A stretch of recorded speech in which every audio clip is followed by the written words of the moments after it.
Broke my first nail today, a short while ago. Let's see, you can see it. I have my little claw, little talon anymore.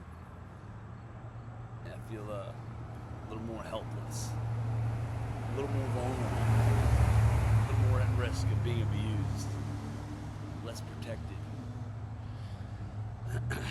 I gotta make them sharper and pointier.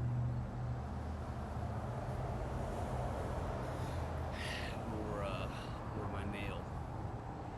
Have some fun with them. My toenails, it's like a chimpanzee with a rock and a nut. Or I'm a human, I'm an animal. I'm meant to use a tool. It's like, how the fuck am I gonna sharpen my fucking nails and my toenails, little claws? Can't, even it's almost rubbing my nails on the concrete a little awkward. Other than, again, except the nerve damage. You know what I mean? The damage from drugs and IV use. So, very real in this hand, in this arm. So when it comes to hamstring. Yeah, you know, just me learning about how do I sharpen my toenails. Started this video just like with everything else, you know. It's going out of my way to hit the time to make these videos of me even making my fuck you cards, just the process, having fun, and love what happened in the library. So upsetting. So regardless, figure I just first play, trying to get myself together and do this, being homeless on the street. So how do I go about this the best I can to ask for help? Testimony. I thought about my ministry beers. Part of this, when in the beginning, got this going, getting a laugh out of my Goose Creek receipt, falling back in that little booth seat, table seat in the RV, sinking back. You know what I mean? I talk about the Goose Creek receipt a lot. It was right there, you know. And they could help me with it. I got a pimple on my back. It upsets me. I want to pop it. Being homeless. Can't wash my hands in the park. No water. Wipe my ass. Oh yeah. I wash my hands when I can. Priorities.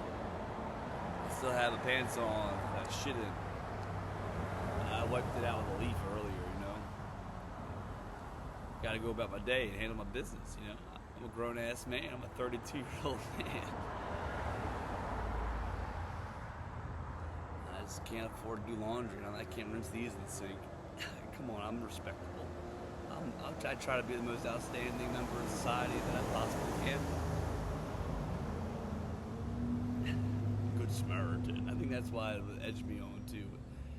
You know, regardless, but when it comes to this, I think about that Good Samaritan shop. They're so kind, so nice to me, so helpful. When it comes to like even just everything, you're just going on them. They're older, whatever else, been there for a while. Maybe about the first Knights of Columbus, you know, working through everything, and then being in the bar afterwards. So, I walked on the opposite side of the street for His Hope Ministries, even with using the pantry still.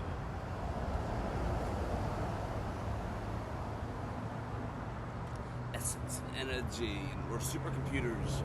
There is a local man, local enough, basically a stranger, but kind enough. I'd accept rides, and even thought of him. I thought of his vehicle. Nice would be to have a ride if he offers me a ride. Clay, that's his first name. But help me go about my day. And the conversation we have is so nice. Working on everything goes back to the videos I lost because of the library. When it comes to no touching. Holy Spirit, no touching. My situation with hate, it's hate. And it is love. You know, that's what I have a lot for our society and my rights. No touching. And even with my innocence, my childhood, it's not bad. It's good. It's healthy. It's where my roots are, my healing is. So I'm a 32-year-old man now. But even him with innocent enough, just hand on my shoulder, my arm, just I've known to keep myself from being. That's why weed's so important. Everything else, my condition. That weed's good for everyone naturally, but even more for me, man. But just we're supercomputers. Like try to explain to him, and just like when it comes to, I think he said he was 25. He's a little young man come across, you know, that across my path, you know, with me on my journey. So we're supercomputers, and it's just like you don't want that. You don't what I mean? You don't want that in your life. You don't want someone else, or you know what I mean? What you expose yourself to. So when I think about the wax paper, the roaches, and the filters, and the smoke in them filters, man, is that res soaking through, and it's just like, I don't really want to deal with you as much as I have to. You know what I mean? It's good, best for you and me too. You know what I mean? Like, I don't, don't touch. You know what I mean? But trying to explain this to a man that I only have unconditional love for is basically a stranger. So when it comes to moral and civil and then legal responsibility, and speaking of the young man's life, which is again when it comes to everything that started this, helping others, like myself, learning from my life. It's just like, again, also when it comes to trying children, under 18 as adults, depending on their charges, wrong. No exceptions. No exceptions. Then it comes to trying 18-year-olds as adults, basically insanity, evil, wrong, outright, bad evil, not okay. Our brains are still developing. It goes to 30. There's a reason. This and that. Let's talk about an agenda, and that's the truth of it. And then not only that, but to be humans in our childhood goes until like around our 30. For men, that's what goes back to what I've heard, and then even research and multiple research. I don't look through really quick, but again, 30. So it's like that's when our brain stops developing and our physical body starts declining. At 30 years old, we can live to 100, right? And there's all this stuff I got to look into the age stuff, but it's just like how important those 4 years are. So with my own life, just the look of just so disheartened and just so upset. There's nothing I can do to change it. I got what I got. And it's like, fuck, man.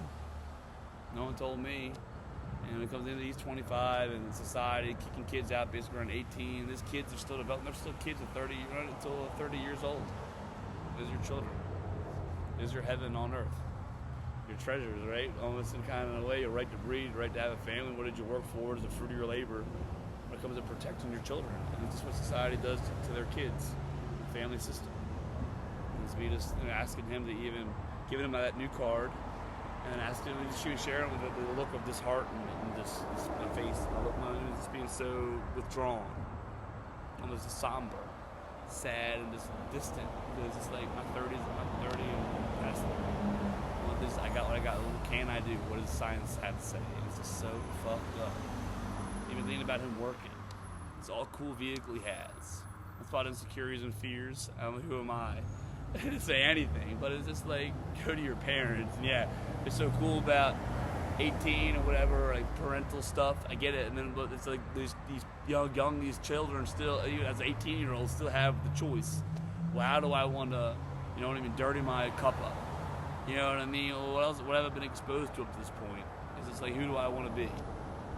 And it's just beyond the chain of command, and before that, kind of, sort of. You know what I mean? We still have rights before then, but it's just like ignorance and being preyed on, and it's just people know better, and it's just modern day science, and it's just as a people, and it's just like the community, the old community. It's just like get the fuck away from the state, get the fuck away from law enforcement, get the fuck away from government, even church. Get the fuck away from church. What is this? Our utter good moral common sense have to say about humanity in Revelation, life, and all these books, all these religions, and just an utter common sense. And what is this good for us? Good for the flesh and our spirit, of course. One and the same. And it's how can you make any good moral conscious decision other than being blind and stupid, or basically want to call you crazy? I don't like using that word anymore. Really, it's such a after what I've been through. So even people I'm exposed to is how could anyone call anyone crazy? It's so commonly just misused and labeled on people how detrimental, and this is how people are so disregarded and mistreated. I just don't like using that word. It's very insecure and it hurts. I don't like that word anymore. It's not fucking funny. So when that Mr. Harley outburst afterwards, so fucking just fuck, man, give me that. What I've been through, someone has it. Fucked up. That all I wanted to do, even afterwards, man, taking care of me, it's even priorities. Learn how to talk, and regardless, 2025 with technology, me not in agreement or in agreement with society, and just making it work, and it's just being thankful, but just giving someone just an invisible doll pound, just wanting to give him one, but you know what I mean? It's good enough, you know what I mean? Just understanding and picturing and envisioning that man, a better man, a stronger man. You know what I mean? It's just like, I don't need. Also, when it comes to the cat, dying, it's so sick and sad. Me dying. getting hard, curled up, but me just coddling and holding and warming it, and just like rubbing its muscles, and this my hand massaging his claws, and like retracting his claws, and so like giving it motion, like stimulating this animal to his, like apparently his death, near death, and it's just like me getting up to get a shower to get back to him, me wrapping him up even in a blanket.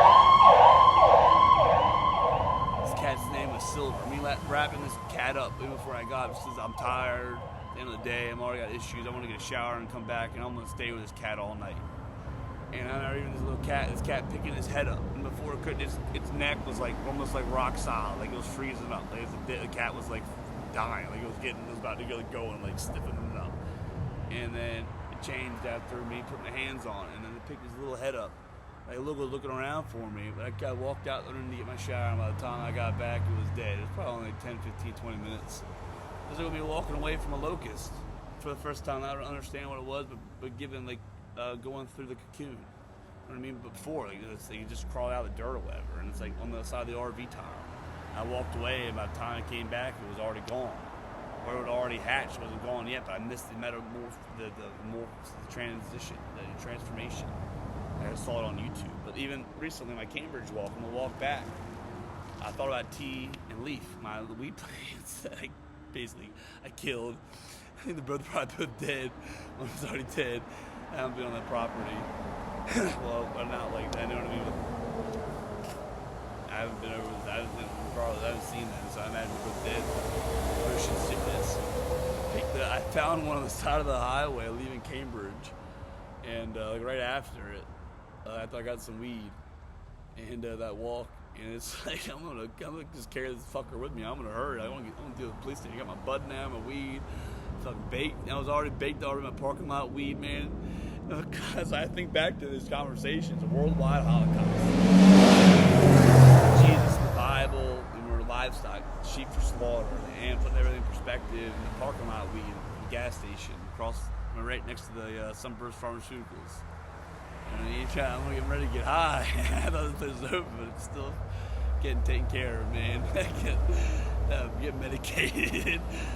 You know what? That's cool. I got you trying to talk about this, and this computer is so important. It's me. Of course, I have my best interests, and everyone else's best interests. What I'm all working on. Do I even need to do that? That's my issues.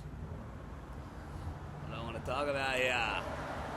I got a little off. I'm gonna get sidetracked. I'm working on this point. Fuck. Parking lot weed and worldwide Holocaust. Jesus in the Bible. I lost track. Fuck. I gotta pause this shit.